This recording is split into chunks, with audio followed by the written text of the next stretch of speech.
Hi, இது உங்களுக்கான வீடியோவா கண்டிப்பாக இருக்கும். இந்த வீடியோவில் நம்ம எதை பற்றி பார்க்க போகிறோம் அப்படின்னா, பீரியட் வர வைக்கிறதுக்கு இல்லை இர்ரெகுலர் பீரியடாக இருக்குது, உங்களுக்கு வந்து பீரியட் வந்து 70 டேஸ் ஆயிடுச்சு, இல்லை 1 மந்த் ஆயிடுச்சு, இன்னும் பீரியட் வரல அப்படிங்கிறவங்க, இல்லை ப்ரெக்னென்சிக்கு ட்ரை பண்ணிகிட்டு இருக்கிறப்போ 60 டேஸ்க்கு அப்புறமும் உங்களுக்கு கிட்டில் நெகட்டிவ் வருது, ஆனால் பீரியட் வரல அப்படிங்கிறவங்கெல்லாம் நான் இப்போ சொல்லக்கூடிய இந்த டிப்ஸ் எல்லாம் ஃபாலோ பண்ணி உங்களுக்கு பீரியட் வந்து சீக்கிரமாகவே வர வைக்கலாம். ஸோ அது என்ன மாதிரியான பொருட்கள் அப்படிங்கிறத பற்றி இந்த வீடியோவில் நம்ம ரொம்ப டீட்டெயிலாக பார்க்கலாம். அதுக்கு முன்னாடி நீங்கள் இன்னும் சேனலை சப்ஸ்கிரைப் பண்ணலன்னா மறக்காமல் சப்ஸ்கிரைப் பண்ணிடுங்க. ஃபஸ்ட்டு நமக்கு வந்து பீரியட் வர வைக்கணும், இல்லை இது வந்து உங்களுக்கு மந்த்லி பீரியட் வந்து ரொம்ப டிலே ஆகிட்டே இருக்குது, ஒரு 40 டேஸ்க்குள்ளே எனக்கு வந்து பீரியட் வர்றது இல்லை, அதுக்காக நான் டேப்லெட்ஸ் எடுத்துக்கிறேன், மந்த்லி நான் டேப்லெட்ஸ் எடுத்துக்கிறேங்கிறவங்க கண்டிப்பாக அந்த டேப்லெட்ஸ் எல்லாம் அவாய்ட் பண்ணிவிட்டு நான் இப்போ சொல்லக்கூடிய இந்த பொருட்கள் எடுத்துக்கலாம். செகண்ட் வந்து உங்களுக்கு ப்ரெக்னென்சிக்கு நீங்கள் ட்ரை பண்ணிகிட்ருக்கீங்க, உங்களுக்கு இர்ரெகுலர் பீரியடாக இருக்கட்டும் இல்லை ரெகுலர் பீரியடாக இருக்கட்டும், அபோவ் 60 டேஸ் ஆயிடுச்சு, உங்களுக்கு இப்போ வரைக்குமே கிட்டில் பாசிட்டிவ் ரிசல்ட் காட்டல, நெகட்டிவ் தான் வருது, ப்ளஸ் உங்களுக்கு பீரியடும் வரல, ப்ரெக்னென்சிக்கான எந்த சிம்டம்ஸும் இல்லை அப்படிங்கிறவங்க கண்டிப்பாக நான் இப்போ சொல்லக்கூடிய இந்த டிப்ஸ் எல்லாம் நீங்கள் ஃபாலோ பண்ணலாம்.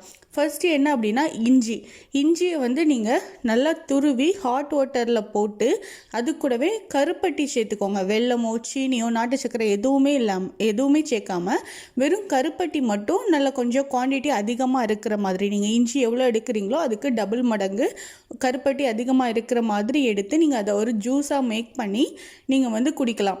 இது வந்து மார்னிங் குடிங்க, ஆஃப்டர்நூனோ இல்லை ஈவினிங்கோ குடிக்க வேணாம். மார்னிங் வந்து நீங்கள் காலையில் வெறும் வயிற்றில் கூட குடிச்சிக்கலாம். இல்லை உங்களுக்கு வந்து இது கஷ்டமாக இருக்குது, இஞ்சி தண்ணி வேண்டாம் அப்படின்னா இஞ்சியை நல்லா கிரைண்ட் பண்ணி அதில் இருக்கக்கூடிய சாறை எடுத்து அதை குடிச்சிட்டு நீங்கள் கூட கருப்பட்டி கூடவே சாப்பிட்டுக்கலாம். அப்போது உங்களுக்கு அந்த பேலன்ஸ் ஆயிரும், அந்த கசப்பு தன்மை ரொம்ப இருக்காது. ஆனால் ஃபஸ்ட்டு உங்களுக்கு உங்களோட யூட்ரஸ்குள்ளே இல்லை உங்களோட ஃபுட் பைப்பில் வந்து உங்களுக்கு ஃபஸ்ட்டு ஒரு கசப்பு தன்மை போகணும். அப்படி போகிறப்போ தான் அது வந்து ஃபுல்லாகவே யூட்ரஸ் வரைக்கும் இறங்கி பிளட்டில் ஃபுல்லாக மிக்ஸ் ஆகி உங்களுக்கு வந்து உங்களோட பீரியட் வர வைக்கிறதுக்கு ஒரு ஸ்டெப்பாக இருக்கும். ஸோ நீங்கள் வந்து இந்த இஞ்சி தண்ணி எடுத்துக்கலாம். செகண்ட் என்ன அப்படின்னா, பப்பாயா இல்லைன்னா பைனாப்பிள், அதாவது பப்பாளி பழம் இல்லைன்னா அன்னாச்சி பழம், இந்த ரெண்டில் நீங்கள் வந்து எதுனாலும் எடுத்துக்கலாம். இது வந்து நீங்கள் ஒரே டைமில் சாப்பிடாமல் மார்னிங் கொஞ்சம், ஆஃப்டர்நூன் கொஞ்சம், ஈவினிங் கொஞ்சம், இந்த மாதிரி ஸ்ப்ளிட் பண்ணி, அதாவது அதை வந்து பாதியாக கட் பண்ணி நீங்கள் 3 நேரமாக ஒரு நாள் ஃபுல்லாக நீங்கள் எடுத்துக்கிட்டீங்க அப்படின்னா இது வந்து உங்களுக்கு 1 or 2 டேஸ்க்குள்ளே பீரியடை வர வைக்கிறதுக்கு யூஸ்ஃபுல்லாக இருக்கும். தேர்டு வந்து எள்ளு. நான் வந்து எனக்கு பீரியட் வர வைக்கணும், எனக்கு இர்ரெகுலர் பீரியட் இருக்கிறப்போ நான் ட்ரை பண்ணுறக்கூடிய விஷயம் வந்து இந்த எள்ளு தான். இந்த எள்ளை என்ன பண்ணுவாங்க அப்படின்னா, எங்கள் அம்மா வந்து எள்ளை நல்லா பொடிச்சிட்டு அது கூட கருப்பட்டியும் போட்டு நல்லா மிக்ஸ் பண்ணி, அதாவது இடித்து அதை வந்து உருண்டையாக பிடிச்சி கொடுப்பாங்க. இந்த மாதிரி காலையில் ஒரு 2 உருண்டை, மதியம் கொஞ்சம், நைட்டு கொஞ்சம், இந்த மாதிரி ஒரு நாள் ஃபுல்லாகவே நம்ம வந்து அப்பப்போ டைம் கிடைக்கிற போல் ஒவ்வொரு உருண்டையாக, இது ஸ்நாக்ஸ் மாதிரி தான் இருக்கும்.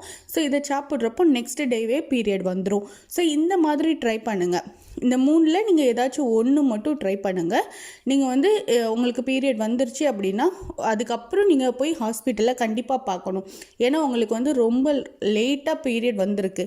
பீரியட் வரப்போ உங்களுக்கு ஏற்கனவே இருக்கக்கூடிய அந்த எண்ட்ரோமெட்ரியம் லைன் ப்ளஸ் அந்த கருமுட்டை இது எல்லாமே சேர்ந்து வெளியே வந்தால் தான் நெக்ஸ்ட் டைம் உங்களுக்கு நீங்கள் ப்ரெக்னென்சிக்கு ட்ரை பண்ணுறப்போ உங்களுக்கு வந்து அந்த கருமுட்டையோட வளர்ச்சி அது எல்லாமே ப்ராசஸ் வந்து கரெக்டாக நடந்து உங்களுக்கு ப்ரெக்னென்சிக்கான சான்சஸ் வந்து இன்க்ரீஸ் ஆகும். இல்லை உங்களுக்கு வந்து பீரியட் வந்து நம்ம அந்த எண்ட்ரோமெட்ரியம் லைனை மட்டும்தான் பீரியடாக வர வைக்கிறோம் அப்படின்னா உங்களுக்கு வந்து கருமுட்டையோட வளர்ச்சி எப்படி இருக்குதுன்னு தெரியாது.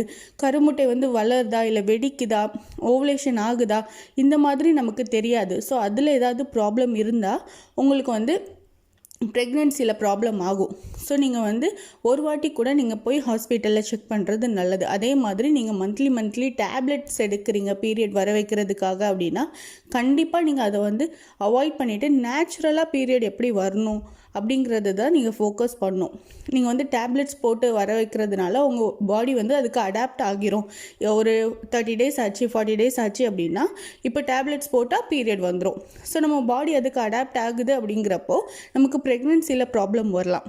ஸோ நீங்கள் வந்து டேப்லெட்ஸ் எடுத்துக்கிறீங்க அப்படின்னா கண்டிப்பாக அந்த டேப்லெட்ஸ் எல்லாம் அவாய்ட் பண்ணிட்டு நேச்சுரலாக பீரியட் எப்படி வர வைக்கணும் அப்படிங்கிறத பாருங்கள். ஒரு 1 or 2 monthsக்கு நான் இந்த மாதிரி ஹோம் ரெமெடிஸ் யூஸ் பண்ணி பார்க்கலாம். அப்படி உங்களுக்கு கண்டினியூவாக உங்களுக்கு வந்துருச்சு அப்படின்னா ப்ராப்ளம் இல்லை உங்களுக்கு நீங்கள் யூஸ் பண்ணுறப்போ மட்டும்தான் உங்களுக்கு பீரியட் வருது, நெக்ஸ்ட் மந்த் வரல அப்படிங்கிறப்ப கண்டிப்பாக ஒரு வாட்டி போய் ஹாஸ்பிட்டலில் செக் பண்ணுங்கள். ஏன்னா நம்ம பீரியட் வந்து கரெக்டாக ஒரு 3 months ரெகுலர் ஆகிட்டாலே உங்களுக்கு வந்து ப்ரெக்னென்சிக்கு ட்ரை பண்ணுறப்ப அது ரொம்பவே ஈஸியாக இருக்கும். ப்ளஸ் உங்களுக்கு 1 or 2 monthsக்குள்ளேயே ப்ரெக்னென்சி கிடைக்கிறதுக்கான சான்சஸ் இருக்குது. நம்ம வந்து பீரியட் வந்து இந்த மாதம் கரெக்டாக வந்துட்டால் போதும், நெக்ஸ்ட் மந்த் கண்டிப்பாக ப்ரெக்னென்ட் ஆயிரும் அப்படின்னு நினச்சோம் அப்படின்னா அது வந்து 50-50 சான்சஸ் தான். ஒரு 2-3 மாதம் வந்து உங்களுக்கு பீரியடோட சைக்கிள் எல்லாமே கிளியர் ஆகுறப்போ உங்களுக்கு ப்ரெக்னென்சி, ஓவுலேஷன், இம்ப்ளான்டேஷன் எல்லாமே கரெக்டாக நடக்கும். ஸோ இந்த மாதிரி ட்ரை பண்ணி பாருங்கள்.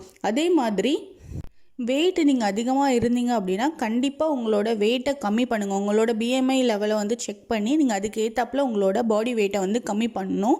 உங்களுக்கு இடுப்பு சைடு சுற்றி கொஞ்சம் அதிகமாக சதை இருக்குது, தொட சைடெலாம் கொஞ்சம் சதை இருக்குது அப்படிங்கிறப்போ நமக்கு ஹார்மோனல் இம்பேலன்ஸ் இருக்கிறதுக்கான சான்சஸ் இருக்குது. ஸோ ஒன்ஸ் நமக்கு ஹார்மோனல் இம்பேலன்ஸ் ஆயிடுச்சு அப்படின்னா நமக்கு வந்து கரெக்டாக அந்த ஓவுலேஷன், இம்ப்ளான்டேஷனுக்கு தேவையான அந்த ஹார்மோன்ஸ் வந்து சுரக்காமல் இல்லை இம்பேலன்ஸாக இருக்கிறதுனால நமக்கு அந்த ப்ராசஸ்லாம் கரெக்டாக நடக்காது.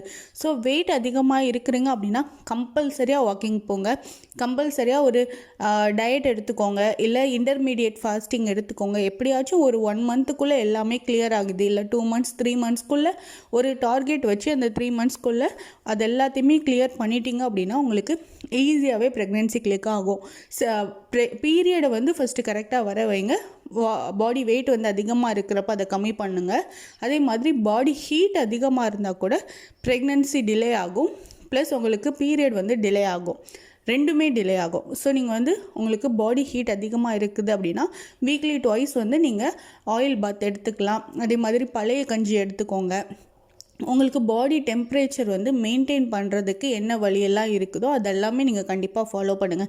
இந்த மாதிரி சின்ன சின்ன விஷயம் நம்ம அல்டர்னேட் பண்ணுறப்போ நமக்கு வந்து ஈஸியாகவே ப்ரெக்னென்சி கிளிக் ஆகும். நம்மளோட அல்டிமேட் கோல் வந்து ப்ரெக்னென்ட் ஆகணும். அதுக்கு வந்து நம்ம எவ்வளவோ நம்ம அழுதுருப்போம், நம்ம ப்ரேயர் பண்ணியிருப்போம், மற்றவங்கள்ட்டெல்லாம் சொல்லி புலம்பியிருப்போம். இது எல்லாத்தையுமே ஸ்டாப் பண்ணிவிட்டு ஃபஸ்ட்டு நம்ம ஹெல்த்தாக இருப்போம், நம்ம உடம்ப வந்து ஹெல்த்தியாக மெயின்டைன் பண்ணுவோம். அப்படிங்கிறப்போ நம்ம வந்து அழணும்னு இல்லை, ஜஸ்ட் ப்ரேயர் பண்ணிவிட்டு நம்ம இதெல்லாமே ஸ்டார்ட் பண்ணுறப்போ நமக்கு ஈஸியாகவே ப்ரெக்னென்சி கிளிக் ஆகும். நமக்கு ஓவுலேஷன், இம்ப்ளான்டேஷன் கரெக்டாக நடக்கணும். அதுக்கு நம்மளோட உடம்பு அதுக்கான ப்ராசஸை வந்து பண்ணணும். அப்படின்னா நமக்கு வந்து ஃபஸ்ட்டு பீரியட் வந்து கரெக்டாக வரணும். ஸோ பீரியடை ரெகுலேட் பண்ணுங்கள், உங்களுக்கு கண்டிப்பாக ப்ரெக்னென்சி கிடைக்கும். ஸோ இந்த மாதிரி யூஸ்ஃபுல்லான இன்ஃபர்மேஷன்லாம் தெரிஞ்சுக்க சேனலை லைக் பண்ணுங்கள், ஷேர் பண்ணுங்கள் அண்ட் சப்ஸ்கிரைப் பண்ணுங்கள். கண்டிப்பாக அவங்க எல்லாருக்குமே ப்ரெக்னென்சிக்காக வெயிட் பண்ணிகிட்ருக்க எல்லாருக்குமே ப்ரெக்னென்ட் வந்து சீக்கிரமாகவே நடக்கும்.